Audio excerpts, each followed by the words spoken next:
धन्यवाद करते हैं प्रभु आज के पवित्र दिन के लिए प्रभु जी कि तूने हमें से हर एक के जीवन में दिया प्रभु जी। और जबकि हम सब लोग जानते हैं कि हमारे देवदन नितेश मसीह के परिवार में जो विकट परिस्थिति है और जो समस्याएं हैं उसकी पत्नी की वजह से, और पिछले दिनों डॉक्टर ने उसे ब्लड को चढ़ाने के लिए बोला था और उसे ब्लड चढ़ाया जा रहा है। हम सब लोग उसके लिए प्रार्थना करें कि प्रभु उस ब्लड के द्वारा अपने सामर्थ को प्रकट करने पाए और शीघ्र से वो चंगी होने पाए, स्वस्थ होने पाए और पादी साहब हमारे साथ फिर से आज के दिन संगति को करने पाए। हम सारी बातों के लिए धन्यवाद देते हैं और हम सब लोग मिल करके एक मन एक चित्त होकर के हम प्रभु की उपस्थिति को महसूस करेंगे और उस संगति को हम करने पाएंगे थोड़े समय के लिए। आइए छोटी सी प्रार्थना करें। धन्यवाद करते हैं प्रभु जी की आज का सुंदर विश्राम मार्ग तूने दिया है प्रभु जी, और सब हम लोग मिल करके प्रभु जी तेरी महिमा को करने पाते हैं।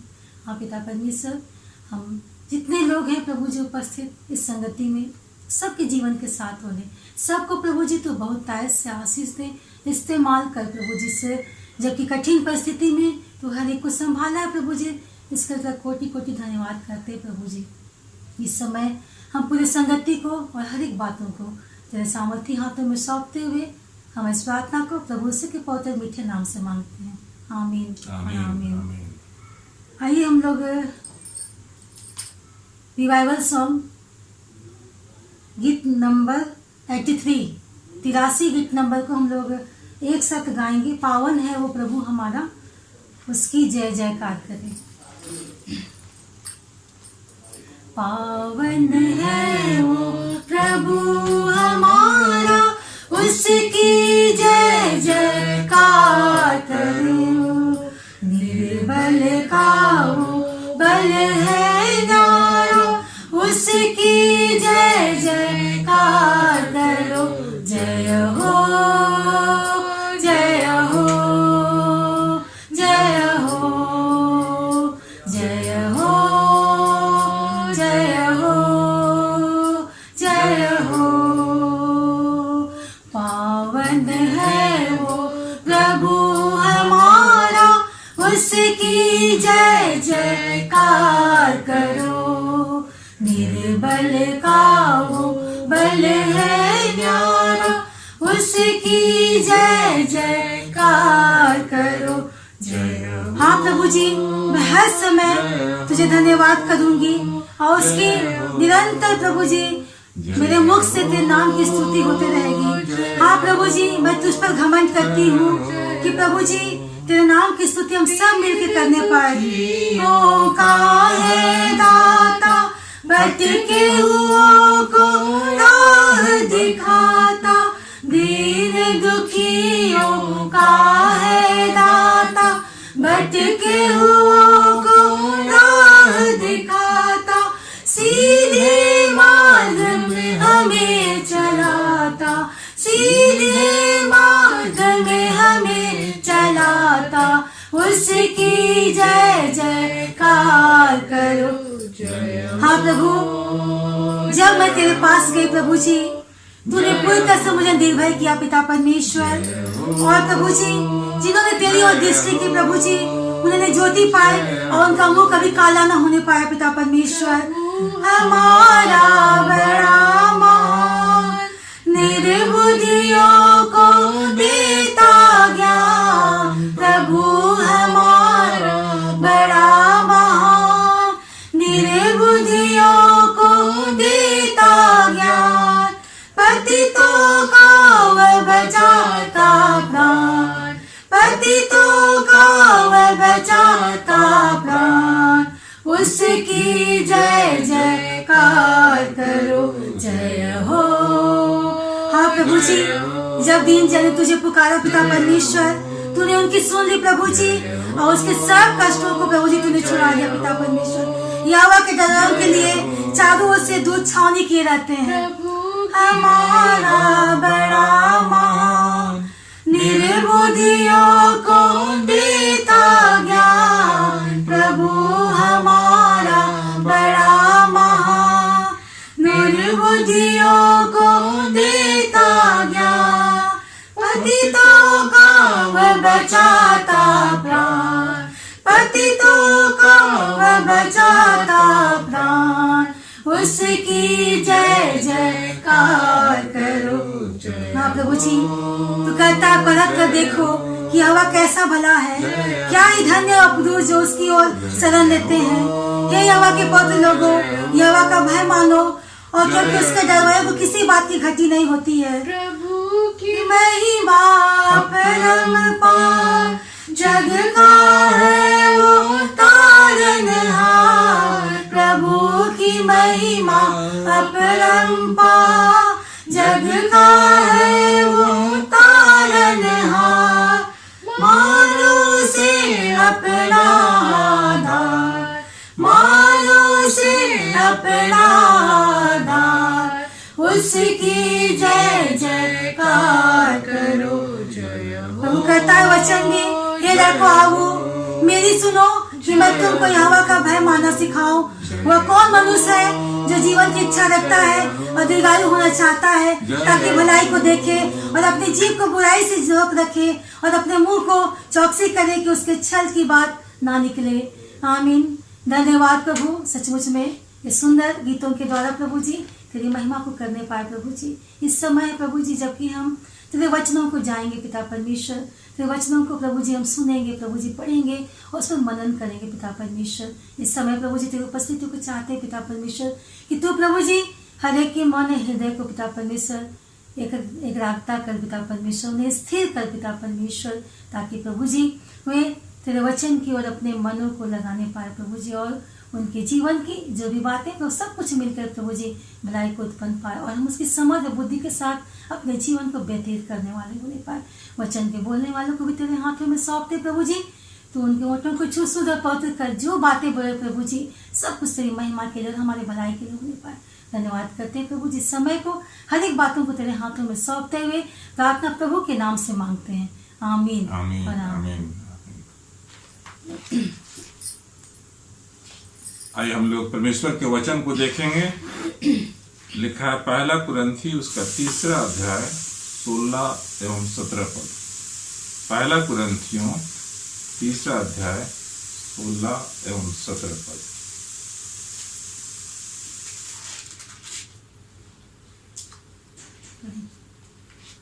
इसमें इस प्रकार लिखा हुआ है, क्या तुम नहीं जानते कि तुम परमेश्वर का मंदिर हो और परमेश्वर का आत्मा तुम में वास करता है। यदि कोई परमेश्वर के मंदिर को नष्ट करेगा तो परमेश्वर उसे नष्ट करेगा, क्योंकि परमेश्वर का मंदिर पवित्र है और वह तुम हो। धन्यवाद। परमेश्वर का यह सुंदर वचन जो हमें अपने अस्तित्व के बारे में बताता है कि हम हैं कौन। परमेश्वर ने मनुष्य की रचना की अपने स्वरूप में और उस पर अपनी आत्मा को उन्होंने दिया है। आज जब हम इस कोरोना वायरस के युग में जी रहे हैं, आज जो समय है वह सारी पृथ्वी पर कोरोना वायरस का प्रकोप फैला हुआ है और लाखों करोड़ों लोग इससे इन्फेक्टेड हैं और बड़ी समस्या हो रही है। हर एक आदमी परेशान है, हर कोई यह नहीं जानता कि कल क्या होगा उसके साथ। और इस परिस्थिति में मनुष्य बहुत डिप्रेशन में चला जा रहा है। अगर हम आजकल के मीडिया को देखते हैं तो आजकल बहुत जोर से चला हुआ सुसाइड का मामला, जो बॉलीवुड की एक अभिनेता सुशांत सिंह राजपूत के सुसाइड का समाचार चारों तरफ वायरल हो रहा है। यह आखिर होता क्यों है? आदमी उस डिप्रेशन में जा क्यों रहा है? यहां हमें वचन बताता है कि मनुष्य का शरीर परमेश्वर का मंदिर है, क्योंकि उसमें परमेश्वर की आत्मा वास करती है। और हम उस मंदिर को क्यों नष्ट कर रहे हैं? क्या कारण है? क्यों ऐसा होता है? पिछले दिन इकोनॉमिक्स टाइम्स पेपर में जब मैंने देखा कि कोरोना वायरस के इस लॉकडाउन के समय लोग जो अपना एकाकी जीवन व्यतीत करने लगे, आइसोलेशन में रहने लगे, और उन्हें जो अपने कोरोना वायरस जिनका पॉजिटिव आया उस पॉजिटिव रिपोर्ट के डर से, अपनी मौत के डर से वे इतने डिप्रेशन में चले गए और वे मानसिक रूप से इतने बीमार हो गए कि उन्होंने आत्महत्या कर ली। ऐसे लोगों की संख्या इकोनॉमिक टाइम्स रिपोर्ट में 80 बताई गई है। 80 लोग जो है इस कोरोना वायरस लॉकडाउन के समय में अपने आप को इन्होंने समाप्त कर लिया। तो ऐसा स्थिति क्यों आता है? लोग उस भय में क्यों जीने लग गए हैं? क्या उन्हें विश्वास नहीं कि उनका पिता परमेश्वर, उनकी रक्षा करने वाला परमेश्वर है? मन में ऐसी इच्छाएं जागना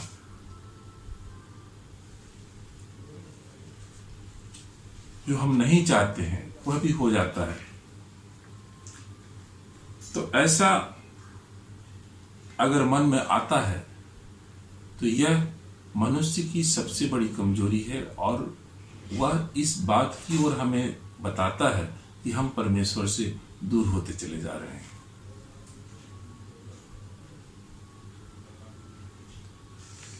अकेलापन का अनुभव वास्तव में बहुत ही दुखदाई होता है, कष्टकर होता है, क्योंकि मनुष्य अकेले रहने वाला प्राणी नहीं है। क्योंकि परमेश्वर ने भी जब मनुष्य की रचना की तो उन्होंने कहा कि मनुष्य का अकेले रहना ठीक नहीं है और उन्होंने उसका एक साथी को बनाया जो उसके साथ बराबर रहते थे और इसी प्रकार उनका परिवार बढ़ा। इकोनॉमिक्स टाइम्स में हम लोग ने देखा कि जब मैंने देखा कि 80 लोग इस लॉकडाउन पीरियड में अपनी जान गंवा चुके हैं, वो भी अपनी आत्महत्या करके, तो ये परिस्थिति बहुत ही भयावह है। क्योंकि मनुष्य जिस तरह से अपने विषय में सोच रहा है और वह परमेश्वर जिस प्रकार से दूर हो चला है, वह इसी का परिणाम है। और वह बिल्कुल अपने आप को उस अवस्था में निस्सहाय सा महसूस करने लगता है कि अब मेरी कोई आवश्यकता नहीं रह गई है, मुझे कोई देखने वाला नहीं है, मैं बिल्कुल अकेला रह गया हूं। तो यह निराशा जो उनके मन में आती है वह उसे मृत्यु की ओर ले जाती है। बाइबल में भी इसका एक उदाहरण हम देखते हैं। जब हम मत्ती रचित सुसमाचार तो 27वां अध्याय 3 से 5 में देखते हैं, तो वहां यहूदा का जिक्र है। यहूदा ने जब प्रभु यीशु मसीह को पकड़वाया चंद पैसों के लिए, तो वह जब इस बात को महसूस किया कि उनसे गलती हो गई है, वह पश्चाताप करने लगा और उन्होंने उस पैसे को वापस कर दिया, लौटा दिया। तो लेकिन अगर हम चौथा पद देखते हैं तो वहां उसे कहा कि तुमने जो किया वह तुम जानो।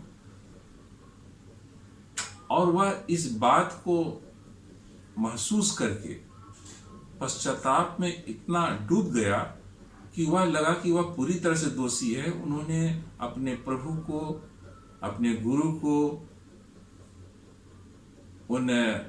उनके हाथों में सौंप दिया, उसे पकड़वा दिया।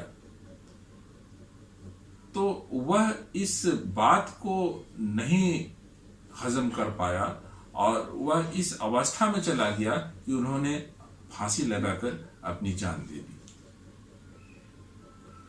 तो यहां वह व्यक्ति जो परमेश्वर के साथ यानी प्रभु यीशु मसीह के साथ बराबर रहता था, जब उनका वह साथ छोड़ दिया और उनका विश्वास भी उनसे हट गया, तब वह बिल्कुल अकेला हो गया और अकेलापन वहां उसे मृत्यु की ओर ले गया।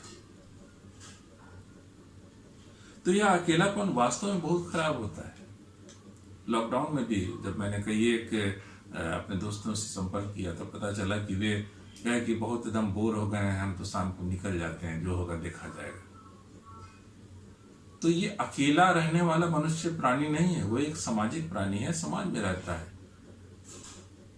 और यह इस कोरोना वायरस के आने से यह एक मजबूरी हो गई है कि हम उससे बचने के लिए उससे जितना हम लोगों से दूरी बना के रखें उतना ही हम उससे सुरक्षित रहने पाएंगे। लेकिन यह कब तक? जब तक कि उसका कोई सही उपचार हम मनुष्य के बीच में नहीं आ जाता है। तो इस बीच इस जो अवस्था है, इसमें जो मनुष्य इस भय से ग्रसित है कि वह उस वायरस से इन्फेक्टेड हो जाएगा, उस अवस्था से निकलने के लिए केवल एक ही सहारा है, वह है परमेश्वर, हमारा प्रभु यीशु मसीह, जो हमें आश्वस्त करता है कि वह हमारे साथ बराबर बना हुआ है। निराशा जब हमारे जीवन में आती है तो हम किस ओर जाते हैं, यह मैंने अभी बताया। अगर बाइबल में हम इस बात को फिर एक जगह हम देखते हैं, वहां प्रेरितों के काम 16 अध्याय 25 से 29 पदों में दिया हुआ है।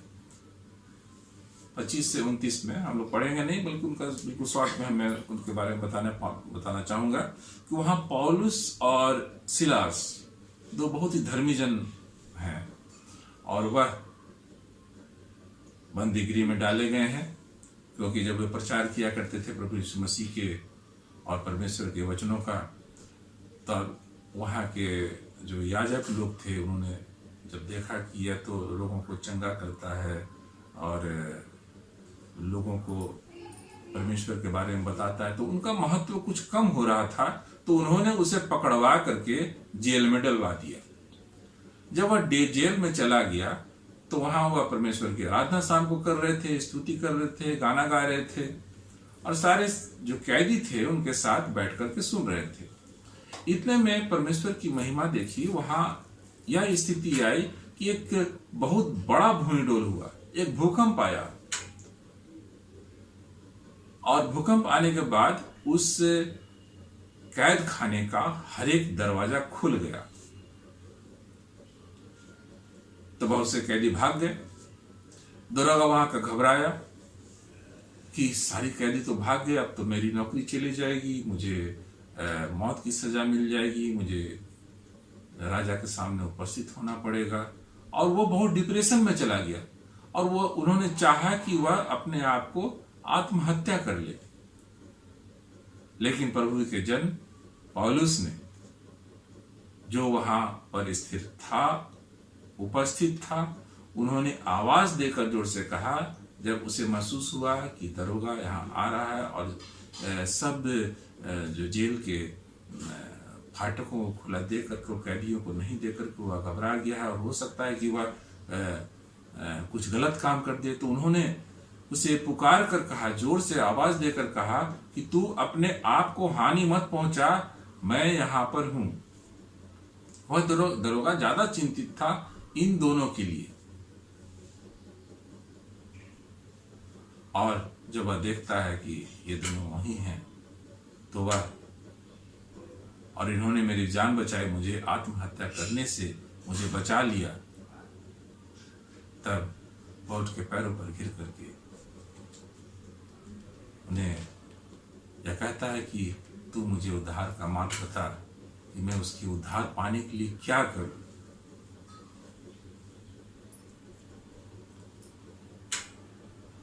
तो परमेश्वर का जन, वह व्यक्ति जो डिप्रेशन में जा रहा था, वह अपने आप को खत्म करना चाहता था, लेकिन जब परमेश्वर की उपस्थिति उस सेवकों के द्वारा वहां थी और उन्होंने उसे बचा लिया। तो परमेश्वर इस प्रकार से बचाने वाला परमेश्वर है, जब हम उन पर विश्वास करते हैं, उनको अपने अंदर ग्रहण करते हैं, क्योंकि परमेश्वर की आत्मा हमारे अंदर है, हर एक जन के अंदर है। अगर हम उसकी बात को सुनते हैं, तब हम उस अवस्था में कभी नहीं जा पाएंगे जहां हम अपने आप को हानि पहुंचाने पाए।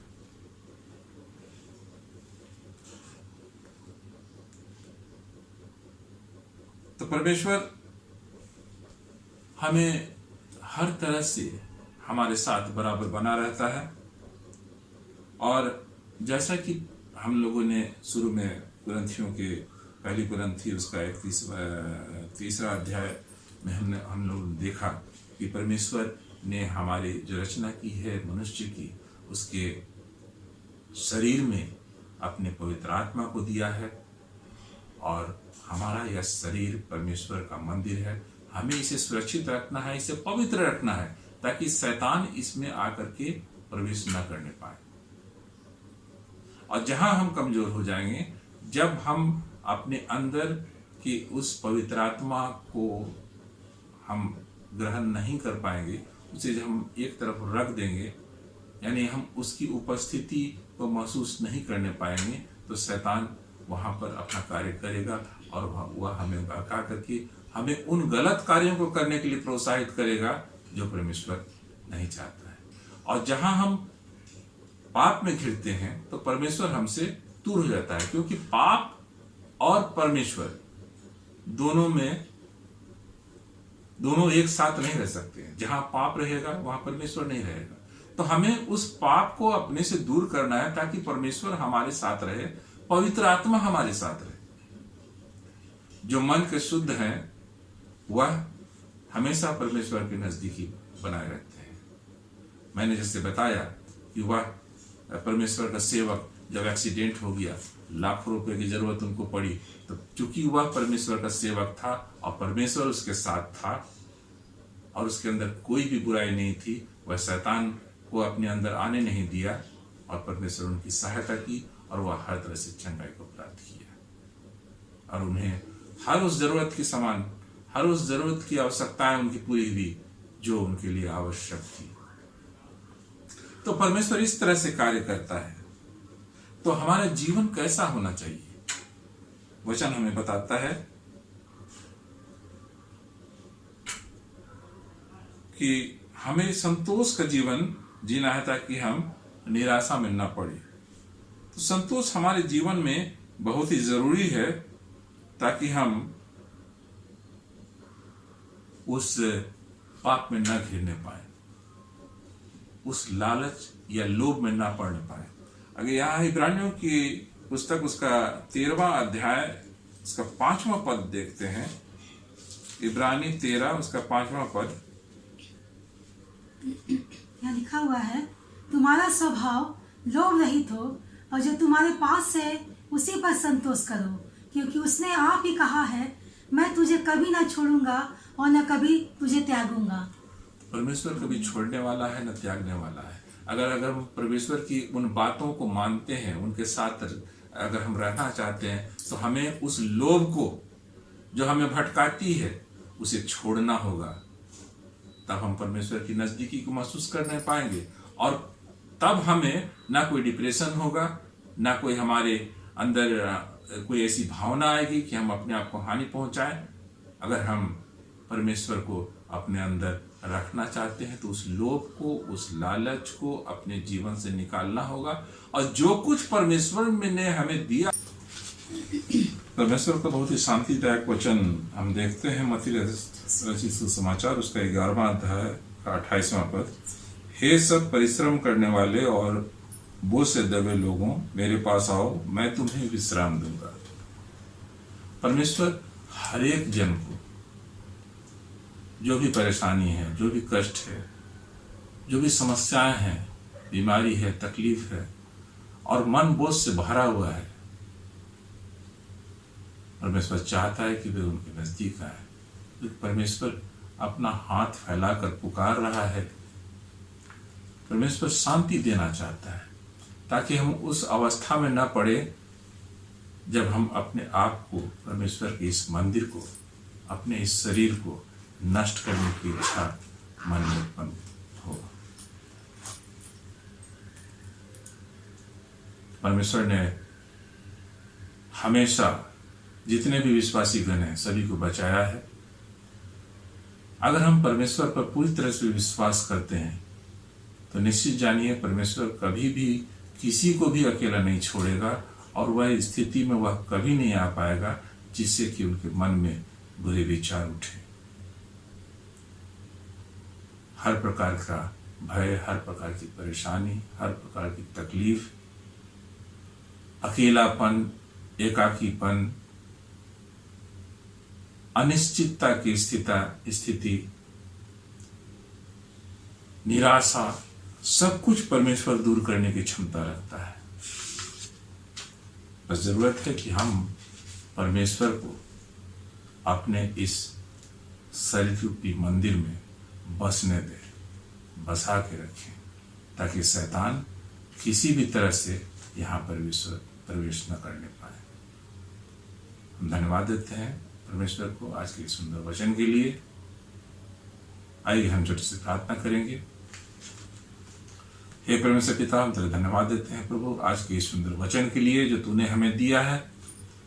तूने प्रभु हमें ढाढ़स दिया है, हमें उत्साहित किया है। तूने प्रभु हमें फिर से बताया है कि यह हमारा शरीर हमारा नहीं बल्कि प्रभु तेरा है। तू प्रभु इसमें वास करता है। तू प्रभु हमें सामर्थ्य दे कि हम तेरे इस वास को बराबर अपने अंदर बनाए रखें, और प्रभु हम किसी भी रूप में प्रभु इस तेरे मंदिर को अपवित्र न करने पाए। शैतान को इसमें प्रभु किसी भी रूप में प्रवेश न करने दे प्रभु, और होने दे कि हम प्रभु हमेशा तेरे अनुग्रह में, तेरे नजदीकी में प्रभु रहने पाए। तो प्रभु हर एक जन को संभाला है। आज इस छोटी सी कलीसिया, दानापुर की कलीसिया, खगौल की कलीसिया को तेरे हाथों में सौंपते हैं प्रभु। तो हर एक के साथ रह और सभी की रक्षा रखवाली कर। आइए हम अंतिम प्रार्थना करेंगे। हे परमेश्वर पिता, हम धन्यवाद देते हैं प्रभु कि तूने अपने इस दानापुर कलीसिया और खगौल कलीसिया को बराबर संभाल के रखा है और हर एक जन की सुधि लिए प्रभु।